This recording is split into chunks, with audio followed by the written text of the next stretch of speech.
12 വർഷം ഒരു രാജ്യം ഭരിച്ചത് ആ രാജ്യത്തിന്റെ ജനാധിപത്യത്തിന്റെ കരുത്തിലെന്ന് പ്രധാനമന്ത്രി നരേന്ദ്രമോദി. ഹോം അപ്ലയൻസസും കിച്ചൺ അപ്ലയൻസസും ഒക്കെ വാങ്ങുമ്പോൾ ചെറിയ തവണകളായി തിരിച്ചടയ്ക്കാനുള്ള EMI സ്കീമുകൾ മൈജി ഫ്യൂച്ചറിലുണ്ടല്ലോ. എക്സ്പീരിയൻസ് ചെയ്യാം നെക്സ്റ്റ് ലെവൽ ഷോപ്പിംഗ്. മൈജി ഫ്യൂച്ചറിൽ ഇന്ത്യയിലെ ജനാധിപത്യം അത് എത്രത്തോളം ശക്തമാണ്. ഒരു ചായ വിൽപ്പനക്കാരൻ 12 വർഷം രാജ്യം ഭരിച്ചിട്ടുണ്ടെങ്കിൽ മനസ്സിലാക്കുക, അത് നരേന്ദ്രമോദി എന്ന വ്യക്തിയുടെ കരുത്തല്ല, രാജ്യത്തിന്റെ ജനാധിപത്യത്തിന്റെ കരുത്താണ്. തുടർച്ചയായി 1-2 വർഷമല്ല, 12 വർഷം രാജ്യത്തെ ജനങ്ങളാൽ തിരഞ്ഞെടുക്കപ്പെട്ട പ്രധാനമന്ത്രിയായി സേവനമനുഷ്ഠിക്കാൻ കഴിഞ്ഞത് തന്റെ ജീവിതത്തിലെ മഹാഭാഗ്യമെന്ന് പ്രധാനമന്ത്രി നരേന്ദ്രമോദി. ഒരു ചായ വിൽപ്പനക്കാരനെ ഈ പദവിയിൽ എത്തിച്ചത് ഇന്ത്യയിലെ ജനാധിപത്യത്തിന്റെ കരുത്താണ്. ആഗോള ഭരണം എല്ലാവരെയും ഉൾക്കൊള്ളുന്നതാകുമ്പോൾ മാത്രമേ ഫലപ്രദമാകൂ. സാമ്പത്തിക വളർച്ചയുടെ ഗുണങ്ങൾ എല്ലാവരിലും പങ്കുവയ്ക്കപ്പെടുമ്പോഴാണ് അത് സുസ്ഥിരമാകുന്നത്. സാങ്കേതിക വിദ്യ വിശ്വസനീയമാകുമ്പോൾ മാത്രമേ അത് മനുഷ്യരാശിക്ക് പ്രയോജനപ്പെടുകയുള്ളൂ എന്ന സന്ദേശമാണ് ഇന്ത്യ G7 ഉച്ചകോടിയിൽ നൽകിയത്. പ്രധാനമന്ത്രി നരേന്ദ്രമോദി അദ്ദേഹം തന്നെയാണ് എക്കാലത്തെയും പോലെ G7 ഉച്ചകോടിയിൽ ഇത്തവണയും താരം. അതിൽ അദ്ദേഹത്തിന്റെ വാക്കുകൾ, അദ്ദേഹത്തിന്റെ ഓരോ തീരുമാനങ്ങൾ അതെല്ലാം പ്രധാനപ്പെട്ട പങ്കുവഹിക്കുന്നു എന്ന കാര്യത്തിൽ തർക്കമില്ല. ആഗോളതലത്തിൽ പ്രതിസന്ധികളും അനിശ്ചിതത്വങ്ങളും നിലനിൽക്കുന്ന ഒരു കാലഘട്ടത്തിലൂടെയാണ് ലോകം കടന്നുപോകുന്നത്.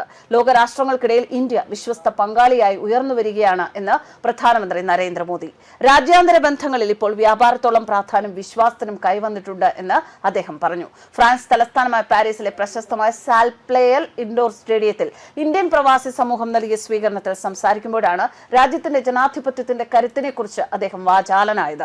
ഇന്ത്യ ഫ്രാൻസ് പങ്കാളിത്തം ഇന്ന് ആഗോള സുസ്ഥിരതയുടെയും സഹകരണത്തിന്റെയും ശക്തമായ തൂണായി മാറിയെന്നും പ്രധാനമന്ത്രി പറഞ്ഞു. ഇന്ത്യ ഇപ്പോൾ ബഹുതല പരിവർത്തനത്തിന്റെ സുപ്രധാന ഘട്ടത്തിലൂടെയാണ് കടന്നുപോകുന്നത്. വരും ദശകങ്ങളിലെ രാജ്യത്തിന്റെ വികസനവും അവസരങ്ങളും നിർണ്ണയിക്കുന്ന വൈവിധ്യമാർന്ന മേഖലകളിലാണ് രാജ്യം നിക്ഷേപം നടത്തുന്നത്. ഇന്ത്യയുടെ മുന്നേറ്റം കേവലം സാമ്പത്തിക വളർച്ചയിൽ മാത്രം ഒതുങ്ങുന്നതല്ല, മറിച്ച് ജനങ്ങളെ ശാക്തീകരിക്കുന്ന വലിയൊരു സാമൂഹിക മാറ്റം കൂടിയാണിത്.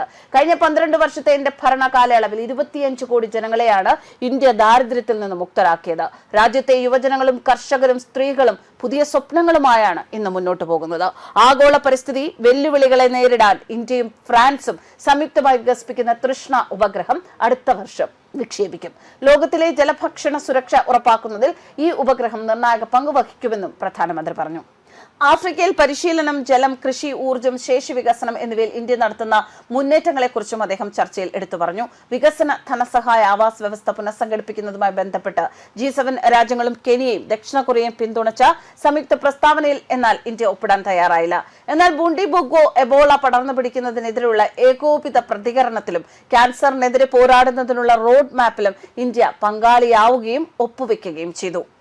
സമ്മേളന വേദിയിൽ വെച്ച് പ്രധാനമന്ത്രി നരേന്ദ്രമോദിയും US പ്രസിഡന്റ് ഡൊണാൾഡ് ട്രംപും പരസ്പരം കൈകൊടുക്കുകയും അടുത്തടുത്ത കസേരകളിൽ ഇരിക്കുകയും ചെയ്തു. എന്നാൽ നേരത്തെ നേതാക്കളുടെ ഫാമിലി ഫോട്ടോ എടുക്കുന്ന സമയത്ത് ഇരുവരും പരസ്പരം അഭിവാദ്യം ചെയ്തിരുന്നില്ല. ഒമാൻ തീരത്ത് US നടത്തിയ ആക്രമണത്തിൽ എണ്ണക്കപ്പലിലുണ്ടായിരുന്ന 3 ഇന്ത്യൻ നാവികർ കൊല്ലപ്പെട്ടത് അടുത്തിടെ ഇന്ത്യ-US നയതന്ത്ര ബന്ധത്തിൽ വലിയ വിള്ളലുണ്ടാക്കിയ ഒരു സംഭവമായിരുന്നു. എന്തായാലും ഏത് രാജ്യത്ത് പോയാലും എവിടെ പ്രവാസികളെ അഭിസംബോധന ചെയ്താലും സ്വന്തം രാജ്യത്തെക്കുറിച്ച് വാചാലനാകുന്ന അദ്ദേഹത്തിന്റെ പതിവ് രീതി തന്നെയാണ് ഇക്കുറിയും G7 ഉച്ചകോടിക്ക് ശേഷം അദ്ദേഹം പ്രവാസി സമൂഹത്തെ അഭിമുഖീകരിച്ചപ്പോൾ ഉണ്ടായത്. അദ്ദേഹം പറഞ്ഞ ഒരു വാക്ക്, എല്ലാ തരത്തിൽപ്പെട്ടവർ, എല്ലാ മേഖലയിൽപ്പെട്ടവർ, അതിൽ ചായക്കടക്കാരന്മാർ മുതൽ അങ്ങ് മുകളിലുള്ള ആൾക്കാർ വരെ ഉൾപ്പെടുന്ന ഒരു ആഗോള വ്യവസ്ഥ, അത് തന്നെയാണ് ലോകത്തിന്റെ ഭരണ നേതൃത്വത്തിൽ വരേണ്ടത് എന്ന അദ്ദേഹത്തിന്റെ വളരെ വ്യക്തമായ സന്ദേശം തന്നെയാണ് താനൊരു ചായക്കടക്കാരനിൽ നിന്നും പ്രധാനമന്ത്രിയായി മാറിയത് രാജ്യത്തിന്റെ ജനാധിപത്യത്തിന്റെ കരുത്താണ് എന്ന വാക്കുകളിലൂടെ പ്രധാനമന്ത്രി നരേന്ദ്രമോദി വ്യക്തമാക്കിയത്. ന്യൂസ് ഡെസ്ക് കർമ്മ ന്യൂസ്.